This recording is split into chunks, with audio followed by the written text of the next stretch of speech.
Bonjour, assalamu alaikum. J'aimerais reprendre une parole qu'on le trouve citée ici ou là, une parole de Junayd, de l'imam Junayd donc de Bagdad, qui est mort en 911, donc il y a plus de 11 siècles. Et pourtant, ces paroles à lui, comme à celles d'autres évidemment, restent d'une intensité et d'une actualité toujours extrême, quoi. Une de ces paroles connues et qui est courte, on lui demande qu'est-ce que le soufisme, Bon, je traduis bien sûr. Il dit c'est que le soufisme consiste en ce que Dieu donc, il te fasse mourir. Enfin, il parle de haqq. Donc le soufisme consiste en ce que le réel, le haqq, te fasse mourir à toi-même et qu'il te fasse vivre par lui. Et il dit bien le réel, il n'emploie pas le mot Allah, Dieu.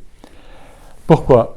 Parce que nous vivons, et la physique quantique nous dit de plus en plus, mais aussi des sciences contemporaines, la biochimie, nous vivons toujours dans ce monde d'illusions, et que si nous voulons quitter ce monde d'illusions, c'est-à-dire qui est notre prisme venant de notre ego, eh bien, nous devons, quelque part, mourir à nous-mêmes. Et bien sûr, là, on a une partie des hadiths qui est « Moutu qabla an tamutu » mourir avant de mourir. Alors, la mort initiatique, bien sûr, c'est pas facile, parce qu'elle traverse tous les degrés de l'être et tous les niveaux de l'être, du spirituel, mais aussi au psychique. Donc, il y a un travail psychique qui se fait, et jusqu'au physique. L'être chez qui ce travail initiatique se fait, bien souvent, son corps même change. Il y a beaucoup de témoignages dans toutes les spiritualités. Voilà, donc le réel te fasse mourir à toi-même et que tu vives par lui.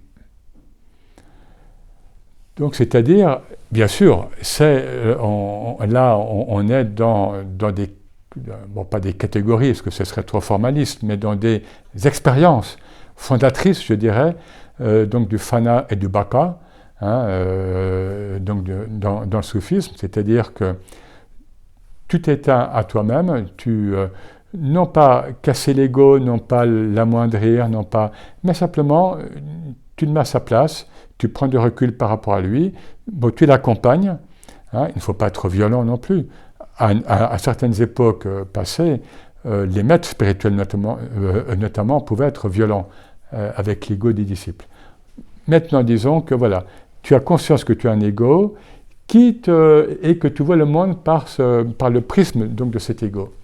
Mais si tu veux avoir accès un tant soit peu à cette réalité ultime, à ce haqq, notez bien le rapport direct entre le haqq, Dieu, donc son nom divin essentiel, donc Dieu en tant que seul réel, al-wujud al-haqq, et la haqiqa, donc la réalité ultime du monde. Eh bien, si tu veux avoir accès ou bien goûter un minimum à cette réalité ultime, ou à ce nom divin, si tu veux être en partage avec ce nom divin, et le prophète disait bien, donc acquérir les nobles caractères divins, donc ce nom divin, al-haq, le réel, eh bien, il te faut te départir de tes couches successives.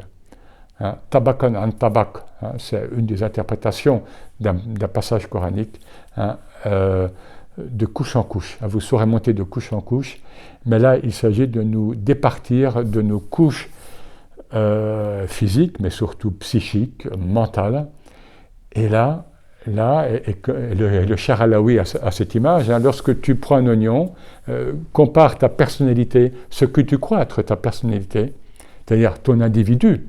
Je suis telle personne qui est tel âge, je vis à telle époque, je vis dans tel pays, tout ce qu'on croit constituer notre identité. Tu prends l'oignon et tu ôtes couche après couche et il reste quoi ? Rien. Tu ôtes pellicule après pellicule et il ne reste rien. Ou plutôt, il y a le vide et c'est dans le vide qu'il y a la plénitude. Et c'est pour ça que tous les mystiques de toutes les traditions ont été dans le désert. Parce qu'on sait bien que c'est dans le vide que se trouve l'absolu. Et donc on sait bien que plus j'arrive à me départir, à prendre du recul, on va dire, gentiment, par rapport à ma constitution voilà, charnelle, par rapport à mon ego, eh bien, plus je vais pouvoir être un réceptacle transparent, plus je vais pouvoir être transparent à cette réalité ultime, ou à ce réel.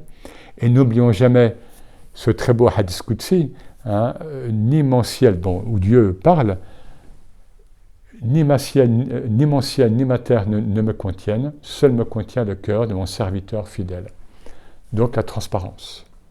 La transparence qui nous permet de nous départir, encore une fois, de nos identités. On a parlé lors d'une précédente vidéo d'identité.